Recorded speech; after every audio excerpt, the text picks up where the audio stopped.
Hi. Gaganachari Gaganachari എന്ന് പറഞ്ഞ സിനിമയുടെ ട്രെയിലറാണ്. ട്രെയിലർ 2 ഇറങ്ങിയിട്ടുണ്ട്.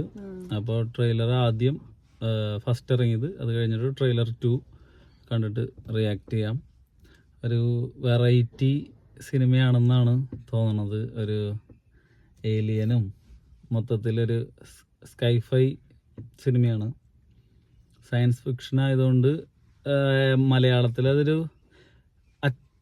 പുതിയ അറ്റംപ്റ്റ് ആയിരിക്കും. ആദ്യം കണ്ടു നോക്കിയിട്ട് അഭിപ്രായം പറയാം. 2040-കളിൽ ഒരു ഡോക്യുമെന്ററി എടുക്കാൻ വേണ്ടി കുറച്ചുപേർ ഏലിയൻ ഹണ്ടർ വിക്ടർ വാസുദേവനെ തേടിയെത്തി. അല്ല, ഒരു പെട്രോൾ ഹെഡും റൈഡറും ഒക്കെ ആയിരുന്ന സാറെന്താണ് കാര്യങ്ങൾ നിങ്ങൾക്കൊക്കെ അറിയാവുന്നല്ലോ. ചരിത്രത്തിലെ ഏറ്റവും വലിയ ഇന്ധന വില വർധനവ് 2025-ലായിരുന്നു. പെട്രോൾ തീരെ കിട്ടാനില്ലെങ്കിലും അതിന്റെ പേരിൽ രാജ്യം കത്തിയിരുന്നു. ഗോൾഡിനും ലഹരി മരുന്നിനും പകരം ആളുകൾ പെട്രോൾ സ്മഗിൾ ചെയ്യാൻ തുടങ്ങി. What you want? അത് പിന്നെ രാഘവനോട് മഴ പെയ്യുന്നുണ്ടെന്ന് ചോദിക്കാനായിരുന്നു. ക്യാമറ കണ്ടു കഴിഞ്ഞാൽ പുറകെ കിടന്ന് തള്ളുന്നതിന് അന്നും ഇന്നും ഒരു ചേഞ്ചു. സ്വല്പം ഹിസ്റ്ററി ബൈ അലൻ. പേരപ്പന്റെ അപ്പൂപ്പന്റെ അപ്പൂപ്പന്റെ അപ്പൂപ്പൻ പണ്ട് ബ്രിട്ടീഷ് വൈസ്രോയുടെ ഗുമസ്തനായിരുന്നു. കേരള മിസ്റ്റർ ഗോപാല പിള്ള. പേര് ഗോപാലപിള്ള. പുള്ളി പിന്നീട് ഒരു മദാമയെ കെട്ടി, റബേക്ക ഡേവിഡിന്. അവർക്കുണ്ടായ മകന് അവർ സ്റ്റീവ് നിർ പിള്ളെ എന്ന് പേരിട്ടു. അവിടുന്ന് അങ്ങോട്ട് ജെയിംസ്, സണ്ണി, മൈക്കിൾ, വിക്ടർ, പിന്നെ അലൻ. എന്നാലും ഇപ്പോഴും തെന്നി വീഴാൻ പോയ പേരപ്പം നീട്ടി വിളിക്കും, എന്റെ തിരുവാറമ്മളെ അപ്പാന്ന്. വിക്ടറിന്റെ ബട്ട്ലർ കംസിംഗ് വൈഭവ് വൈദ്യനാഥിന്റെ ചില ഗുണമതികാരങ്ങളിലെ നല്ല വൈബിളെ ഇന്നലെ പോയിട്ട് ഒന്ന് ഒത്തിരി നല്ലൂടാ. അപ്പൊ സംസാരിക്കാനും ഇവിടെ നിബന്ധനയുണ്ട്. അതൊന്നും അല്ലല്ലോ ഇവിടുത്തെ പ്രശ്നം. പിന്നെന്താ നിന്റെ പ്രശ്നം? എനിക്ക് ഈ 2 അലവരാതികളും വലിയ താല്പര്യമൊന്നും. പിന്നെ 2 അവന്മാരും അത്യാവശ്യം ജോലി ചെയ്യുന്നുള്ളതുകൊണ്ടാ ഇവിടെ ഇങ്ങനെ നിർത്തിയേക്കുന്നേ. ആ തടിയനുണ്ട്, അവൻ എന്റെ ഒരു അകന്ത ബന്ധുവായിട്ട് വരും. ഏതൊരു ഡോക്യുമെന്ററി എടുക്കുന്നതിന് ഒരു പർപ്പസ് ഉണ്ട്. നമ്മൾ അവിടെ പോയത് ഏലിയൻ ഹണ്ടർ വിക്ടറിന്റെ ബയോപിക് എടുക്കാനൊന്നുമല്ല. അയാളുടെ കയ്യിൽ ഹൈലി സൊഫിസ്റ്റിക്കേറ്റഡ് ആയ ഒരു AI ബോട്ട് ഉണ്ടെന്ന്. രാഘവ, ഇന്നലെ രാത്രി നിന്റെ ബഹുമാനത്തിന്റെ സെറ്റിങ് അല്പം കുറച്ചായിരുന്നു. ഇയാളുടെ ബഹുമാനത്തിന്റെ സെറ്റിങ് ഒരു 50% ആക്കിയായിരുന്നു. എന്നാ ഒരു 95 ആക്കിക്കും. ഒരു പച്ച മുതച്ച പോസ്റ്റ് അപ്പോക്കാലിപ്റ്റിക് കേരളത്തിൽ വന്നിറങ്ങിയ അന്യഗ്രഹ ജീവിയെ കാതലിച്ച സിനി ഫൈലിന്റെ ഇൻഡസ്ട്രലാർ പ്രണയകഥ ഈ വരുന്ന ജൂൺ 21 മുതൽ.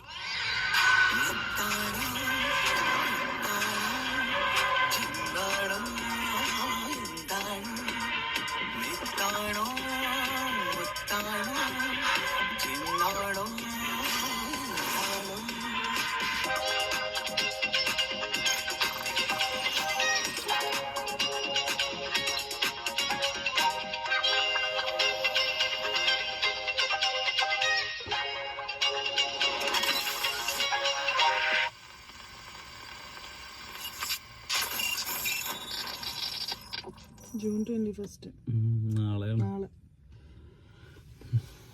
ആദ്യത്തെ ട്രെയിലർ കണ്ടു. നല്ല രസമുണ്ട്. നല്ല രസമുണ്ട് എന്ന് പറയാൻ, ഒരു പക്ക ഇംഗ്ലീഷ് സിനിമ മോഡുള്ള ഒരു സിനിമയാണ് തോന്നുന്നത്. ഇതിനെ മോക്യു ഫിക്ഷൻ എന്നാണ് പറയാം. ഇപ്പോൾ ഡോക്യു ഫിക്ഷൻ ആയിട്ടുള്ള സിനിമകൾ നമ്മൾ കണ്ടിട്ടുണ്ട്. ഇനി സ്പിരിറ്റ് സിനിമയൊക്കെ കണ്ടിട്ടില്ലേ? ഒരു ഡോക്യു ഫിക്ഷൻ സ്റ്റൈലിലേക്കുള്ള ഒരു സിനിമയാണ് സ്പിരിറ്റ്. രഞ്ജിത്തിന്റെ സ്പിരിറ്റ് എന്ന് പറഞ്ഞ സിനിമ. അതായത് നടന്ന ഒരു സംഭവത്തിന് ഒരു ഡോക്യുമെന്ററി സ്റ്റൈലിൽ. ആ സിനിമയിൽ അത്ര അധികം ഒന്നും കാണിക്കണില്ല, വെറുതെ ഒന്ന് പറയാം, വേണമെന്നുണ്ടെങ്കിൽ എക്സാമ്പിൾ ആയിട്ട് പറയാം. അതുപോലെ ഇംഗ്ലീഷിലൊക്കെ കുറെ സിനിമകൾ ഇറങ്ങാറുണ്ട് ഡോക്യുമെന്ററി. ഇപ്പൊ ഒരു നടന്ന കലാമിറ്റിനെ പറ്റിയിട്ടോ അല്ലാന്നുണ്ടെങ്കിൽ വേറെ എന്തെങ്കിലും ഒരു ഇൻസിഡന്റിനെ പറ്റിയിട്ട് ഡോക്യുമെന്ററി ആയിട്ട് ടൈപ്പ് മേക്കിംഗ് ആയിട്ടുള്ളൊരു പടം, അതിനെയാണ് ഡോക്യു ഫിക്ഷൻ എന്ന് പറയാ. ഇതൊരു മോക്യു ഫിക്ഷൻ ആണ്. ഇല്ലാത്ത ഒരു സാധനത്തിന് എടുത്തിട്ട് ഡോക്യുമെന്ററി പോലെ പ്രസന്റ് ചെയ്യുന്ന ഒരു പരിപാടി. അതായത് 2025 നടന്നു എന്ന് പറഞ്ഞിട്ട് ഫ്യൂച്ചറിൽ കാണിക്കുന്ന ഒരു ഡോക്യുമെന്ററി പോലെ. പക്ഷെ ആ കാര്യം ആക്ച്വലി നടന്നിട്ടില്ല. ഇല്ല ഒരു കാര്യം നടക്കാത്ത സംഭവത്തിന് നടന്നു എന്ന് പറഞ്ഞിട്ട് നമ്മൾ കാണിക്കുക. ഇപ്പൊ ചൊവ്വയിൽ നിന്ന് ഒരു 100 അന്യഗ്രഹ ജീവികൾ കേരളത്തിൽ വന്നിരുന്നു എന്ന് പറഞ്ഞിട്ട് അതൊരു ഡോക്യുമെന്ററി പോലെ മീഡിയ കവറേജ് പോലെ കാണിച്ചിട്ട് നരേറ്റ് ചെയ്തിട്ട് പറയുന്ന ഒരു സ്റ്റൈലാണ് ഇത്. ഒരു ഫ്രഷ് ആയിട്ടുള്ള ഒരു പരിപാടിയാണ്. സാജൻ ബേക്കറി സിനിമ ഡയറക്ട് ചെയ്തിട്ടുള്ള ഡയറക്ടറാണ് ഈ സിനിമ ഡയറക്ട് ചെയ്യുന്നത്. കണ്ടിട്ട് തോട്ടും അറ്റംപ്റ്റ് അടിപൊളിയാണ്. അത് തിയേറ്ററിൽ എത്രമാത്രം വർക്കൗട്ട് ചെയ്യും എന്നുള്ളതിൽ മാത്രമാണ് ഒരു പേടിയുള്ളൂ. പക്ഷെ സിനിമ അതൊരു മൈൽ സ്റ്റോൺ അതെ. പരിപാടി പിടിക്കും. നമ്മളെ സംബന്ധിച്ചോളം അതായത് ഇനിയിപ്പോ മറ്റേ സ്വർണവും ഇതൊക്കെ തട്ടിക്കൊണ്ടുപോണതിന് പകരം ബോട്ടുകളാണ്. അതെ, അതായത് ഒരു ഇൻവെൻഷനാണ് അതെ. അടിച്ചു മാറ്റാനായിട്ട് നോക്കണത്. അതില് മൊത്തം കാലഘട്ടം നന്നായിട്ട് മുന്നോട്ട് പോകുന്തോറും നല്ല ചലഞ്ചാണ് ഈ പരിപാടി. നമുക്ക് ബഡ്ജറ്റിന്റെ വളരെയധികം പരിമിതിയുണ്ട്. അപ്പൊ നമുക്ക് 2 തരത്തിലേ ചെയ്യാൻ പറ്റുള്ളൂ. ഒന്നെങ്കിൽ ഒരു സിനിമ വളരെ ബഡ്ജറ്റിൽ ചെയ്യുമ്പോൾ നമുക്കെല്ലാം എക്സ്ട്രീമായിട്ട് ചെയ്യാൻ പറ്റും. അതിനുള്ളൊരു ഫ്രീഡം കിട്ടും ഡയറക്ടർക്ക്. നന്നായിട്ട് ബഡ്ജറ്റ് ഉണ്ടാവുമ്പോൾ നമുക്ക് എന്ത് വേണമെങ്കിലും ചെയ്ത് കൂട്ടി അത് വിഷ്വലിൽ കാണിക്കാൻ പറ്റും. അല്ല എന്നുണ്ടെങ്കിൽ നമുക്ക് ബഡ്ജറ്റ് ഇല്ലാത്തൊരു സിനിമയും ചെയ്യാൻ പറ്റും.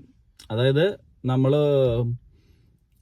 തിങ്ക് ചെയ്യുന്ന അല്ലെങ്കിൽ ഉണ്ടാക്കിയെടുക്കുന്ന സ്റ്റോറി ഫാന്റസി ആണ് എന്നുണ്ടെങ്കിൽ, അല്ലെങ്കിൽ വലിയൊരു ക്യാൻവാസ് ആണെന്നുണ്ടെങ്കിൽ ബഡ്ജറ്റ് ഉണ്ടെങ്കിൽ മാത്രമേ ചെയ്യാൻ പറ്റുള്ളൂ. നമ്മൾ ചിന്തിക്കുന്ന സ്റ്റോറി ബഡ്ജറ്റിൽ നിൽക്കുന്ന ഒരു സ്റ്റോറി, ഒരു വലിയ ബഡ്ജറ്റ് വേണ്ട സ്റ്റോറി ആവുകയും എന്നാൽ നമ്മുടെ കയ്യിൽ ബഡ്ജറ്റ് ഇല്ലാതെ വരികയും ചെയ്യുമ്പോൾ എന്താണ് നമ്മുടെ ഐഡിയ? അതിനൊരു പ്രത്യേകതരം മേക്കിംഗ് കൊണ്ടുവരാൻ ശ്രമിക്കുക എന്നുള്ളതാണ്.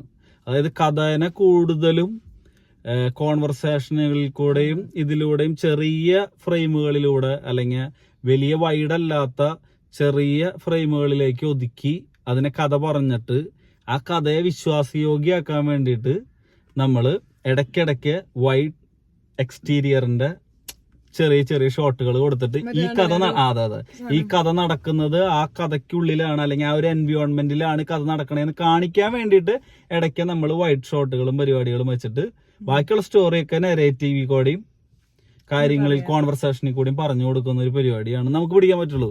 മലയാളികളെ സംബന്ധിച്ച് അതേ പറ്റുള്ളൂ. പ്രത്യേകിച്ച് ഗോകുൽ സുരേഷിനെ പോലെ അല്ലെങ്കിൽ അനാർക്കലി അല്ലെങ്കിൽ ചെറിയ ചെറിയ കുഞ്ഞു ആർട്ടിസ്റ്റുകളെ വെച്ച് ചെയ്യുമ്പോൾ ഒട്ടും ബഡ്ജറ്റ് ഉണ്ടാവില്ല. പക്ഷെ അതിൽ നിന്നൊക്കെ നമുക്കൊരു ഭയങ്കര പ്രതീക്ഷ ഈ സിനിമ നമുക്ക് തരുന്നുണ്ട്. വ്യത്യസ്തമായ ഒരു കാസ്റ്റ് അല്ലേ ഗണേഷ് കുമാർ നമ്മൾ ഒരിക്കലും വിചാരിക്കില്ല. ഗോകുൽ സുരേഷിന് ഒപ്പം ഒരിക്കലും നമ്മൾ ജു വർഗീസിനെ എക്സ്പെക്ട് ചെയ്യില്ല. അപ്പൊ ജു വർഗീസ് കുറച്ചും കൂടിയും തല പുകഞ്ഞു കാണേണ്ട ഒരു സിനിമയാണ്. അത്യാവശ്യം കുഴപ്പമില്ലാത്ത, കുറച്ചും കൂടി ശ്രദ്ധിച്ചിരിക്കേണ്ട. അല്ലെങ്കിൽ ഈ ചാറ്റ് ബോട്ടുകൾ എന്താ, ബോട്ട് എന്താ, AI എന്താന്ന് അറിയണവർക്ക് അതിന്റെ കോമഡി വർക്ക്ഔട്ട് ആവും. അല്ല, അത് അതിനെ കുറിച്ച് മാത്രം. സിനിമ മൊത്തത്തിൽ സംസാരിക്കുന്നത് ഫ്യൂച്ചറും ഏലിയന്റെ കടന്നുവരും പരിപാടികളൊക്കെയാണ്. ഇതിനെ പറ്റി അറിയാന്ന് പറഞ്ഞു കഴിഞ്ഞാൽ ഇതൊന്നും ഇല്ലാത്ത കാര്യങ്ങളാണ്. ഇല്ലാത്ത കാര്യങ്ങളെ കുറിച്ച് നമുക്ക് എന്തായാലും പഠിക്കാൻ പറ്റില്ല ഒരിക്കലും.